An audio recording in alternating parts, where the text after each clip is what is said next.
Mwita Mheshimiwa Husna Juma Sekiboko, atafuatiwa na Mheshimiwa Asha Abdullah Juma. Mheshimiwa Kavejuru Elidoro Felix ajiandae. Mheshimiwa Mwenyekiti, na kushukuru sana kwa kunipa fursa na mimi kuweza kuchangia leo bajeti kuu ya serikali. Mheshimiwa Mwenyekiti, awali ya yote nimshukuru sana Mwenyezi Mungu na namshukuru Mwenyezi Mungu kwa maeneo makubwa mawili. Kwanza, kunijalia afya na uzima katika kipindi cha miaka 5 nikiwatumikia akina mama wa mkoa wa Tanga.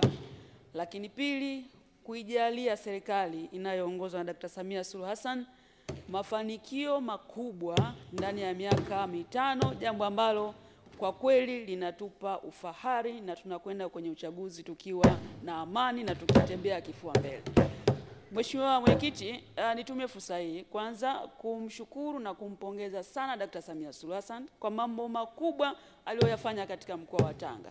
Kusema kweli, ni katika kipindi cha miaka 4 ya Dr. Samia Suluhu Hassan, mikopo ya kina mama, huduma za jamii, huduma za maji, huduma za afya, huduma za elimu zimeboreka na zimetoka kwa kiwango ambacho kwa kweli Watanzania wanaoishi katika mkoa wa Tanga ni mashahidi, mambo yanakwenda vizuri sana. Mheshimiwa Mwenyekiti, nitumie fursa hii pia kumshukuru na kumpongeza sana waziri wetu wa fedha Dr. Mwigulu Nchemba. Mheshimiwa Mwenyekiti, Mheshimiwa Mwigulu Nchemba amekuwa waziri wa fedha kwa miaka 5 mfululizo. Hili jambo si jambo dogo, ameaminika, amefanya kazi nzuri. Mama yetu Dr. Samia Suluhu Hassan ameona ameweza kumsaidia na ndio maana hakumhamisha, hakumuondosha, amempa wizara ya fedha kwa miaka 5 mfululizo. Mheshimiwa Mwigulu, hongera sana, Mwenyezi Mungu akubariki zaidi. Lakini wewe na msaidizi wako Mheshimiwa Chande, naibu waziri, kwa kweli ni watu waungwana sana. Naibu waziri ni msikivu, anatusikiliza sana humu ndani, anatusaidia mambo mengi. Kwa hiyo kwa kweli Dr. Samia Suluhu Hassan alifanya kazi nzuri ya kuunganisha ninyi watu wawili kuweka katika wizara hii ya fedha. Nimpongeze pia Mheshimiwa Kitila Mkumbo, profesa, waziri wa mipango, na naibu wake Mheshimiwa Nyongo. Hawa wawili walikuwa wenye viti wangu wa kamati wakati naingia humu bungeni, na Mheshimiwa Mkumbo ameniachia uwenyekiti wa kamati baada ya yeye kuteuliwa kwa waziri. Kwa ni watu ambao wanawafahamu uwezo wao, ukarimu wao, weledi wao, wamekuwa ni washauri wakubwa. Hata baada ya wao kuwa mawaziri, bado wameendelea kuishauri kamati yetu ya elimu, utamaduni na michezo kuendelea kufanya vizuri. Ninawashukuru na ninawapongeza sana. Mheshimiwa Mwenyekiti, tunahitimisha bunge la 12 na inawezekana mchango wangu ukawa ni mchango wa kuhitimisha bunge kwa upande wangu. Nitumie fursa hii kwanza kuwashukuru sana akina mama wa mkoa wa Tanga.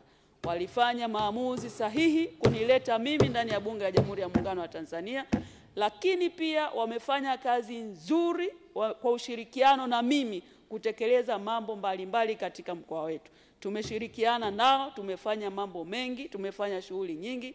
Na hivi karibuni Mheshimiwa Mwenyekiti, nimepita huko kwa ajili ya kufanya ziara katika wilaya zote 9 za mkoa wa Tanga. Akina mama wamenifanyia maombi, wamefanya dua, wamefanya matambiko. Hii ni ishara kwamba bado wanatamani kuendelea kuwa na mimi binti yao Husna Juma Sekiboko kwenye mkoa wa Tanga. Ninawashukuru na ninawaomba waendelee kuwa na moyo huo huo. Mitano ijayo tutafanya mambo kwa 5G kama ambavyo tumekubaliana. Mheshimiwa Mwenyekiti, baada ya salamu hizo sasa nijikite kwenye bajeti ya serikali. Kwanza nianzie na pongezi. Kwenye bajeti ya serikali nimeisoma, 18% ya bajeti ya serikali imekwenda kwenye sekta ya elimu. Hii ni dhamira ya serikali kuhakikisha kwamba inanyanyua viwango vya elimu nchini, lakini pia inatoa fursa kwa Watanzania wengi zaidi kuweza kupata ajira. Na hapa niseme Mheshimiwa Mwenyekiti, bajeti ya kimataifa, viwango vya kimataifa, tunatakiwa kila mwaka serikali itenge bajeti ya 20% ya bajeti yake kuu ya serikali kwenda kwenye elimu. Sisi tuko kwenye 18%. Ni asilimia nzuri kubwa, tuna dhamira, tunakwenda kwenye viwango vya kimataifa. Tukiendelea kuongeza bajeti ya elimu, kuanzia elimu ya msingi, elimu sekondari mpaka elimu ya vyuo vikuu, maana yake kwa miaka michache ijayo Tanzania itakuwa imefanya mapinduzi makubwa sana ya elimu. na hili linaakisi maboresho ya elimu yanayofanyika kwenye elimu ya msingi na elimu ya sekondari. Tumefanya mabadiliko makubwa kwenye mitaala na sera yetu ya elimu. Kwa kweli, kwa miaka michache ijayo tutaanza kunufaika na mabadiliko haya. Binafsi sina hofu, sina wasiwasi na utekelezaji wa mitaala mipya. Naamini kwamba fedha zikiendelea kutoka kama ambavyo bajeti imepangwa vizuri, basi nchi yetu itaendelea kunufaika katika eneo hilo, na hakika tutakwenda kwenye viwango vya elimu vile ambavyo tunavitegemea.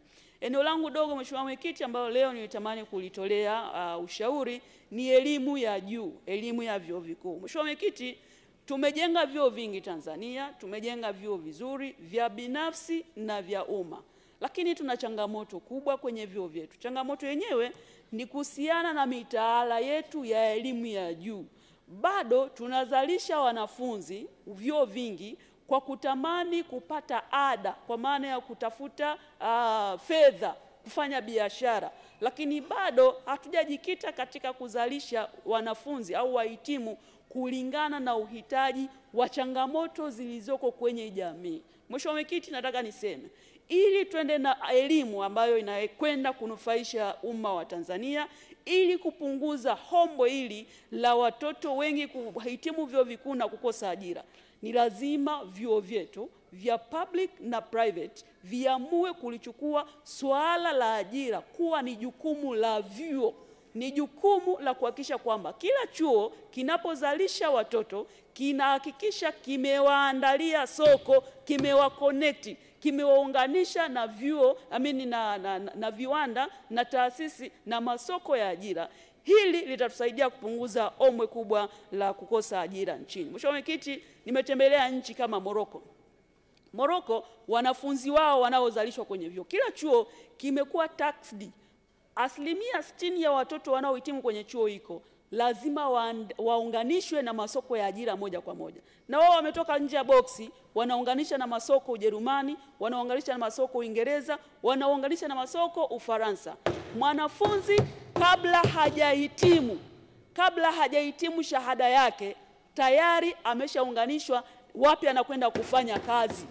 Sisi hili Tanzania bado hatulifanyi kwa sababu vyuo vyetu vimejikita katika kutafuta ada zaidi. Utakuta hata kozi zinazotolewa sehemu kubwa wanafundisha sociology, wanafundisha education, ambayo pengine hata kuje kuajiri wapo walimu wengi mtaani bado hawajapata ajira. Wanafundisha kozi ambazo ni rahisi kupata wanafunzi ili waendelee kukusanya ada, lakini wanasahau kuwaunganisha hao wanafunzi na masoko ya ajira.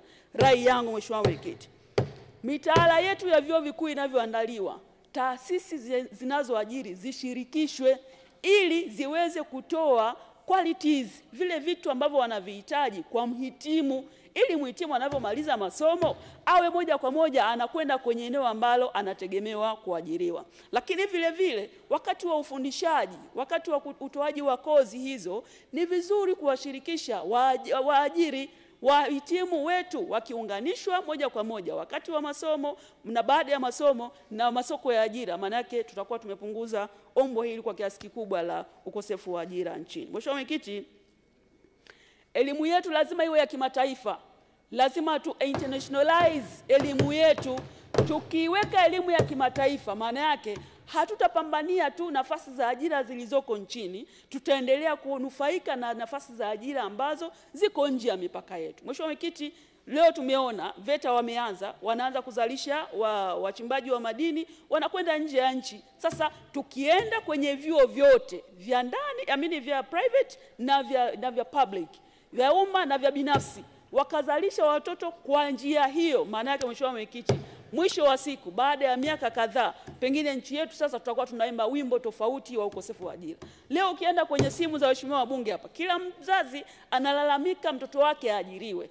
Lakini chuo kimemzalisha na hakihusiki baada ya mtoto kuhitimu, chuo kimenawa mikono, hakihusiki na wewe mtoto anakwenda wapi. Sasa ni lazima hivi vyuo viunganishwe, vipewe jukumu la kuhakikisha kwamba wahitimu wao wana quality ya kuliwa na soko gani. Baada ya watoto kuhitimu wanakwenda kumezwa kwenye soko lipi la ajira. Hii itatusaidia Mheshimiwa Mwenyekiti kuondoa kozi zile ambazo hazina ajira, lakini vyuo viweze kuzalisha kozi ambazo zinaandaa wanafunzi moja kwa moja kwenda kwenye soko la ajira. Mheshimiwa Mwenyekiti, nimalize kwa kusema hivi. Wakati tunaingia hapa 2021, moja ya kelele ambazo mimi binafsi nimepiga sana ni kuhakikisha kwamba serikali inafanya mabadiliko katika mitaala ya elimu iweze kuajiri watoto waweze kujiajiri. Leo tumeshapata mitaala mipya. Nimpongeze sana Dr. Samia Suluhu Hassan. Mitaala ambayo watoto wanakuja na kozi tofauti tofauti kulingana na vipaji vyao kuanzia shule ya msingi mpaka shule za sekondari. Sasa Mheshimiwa Mwenyekiti, bajeti zetu zinazo huko mbele tunako kwenda, lazima tujikite sasa kwa hawa ambao wamekuja na elimu ya ufundi, elimu ya amali, wamekuja na elimu ya music, michezo na kadhalika. Baada ya kuhitimu elimu ya sekondari, maandalizi ya wao kwenda elimu ya juu yakoje?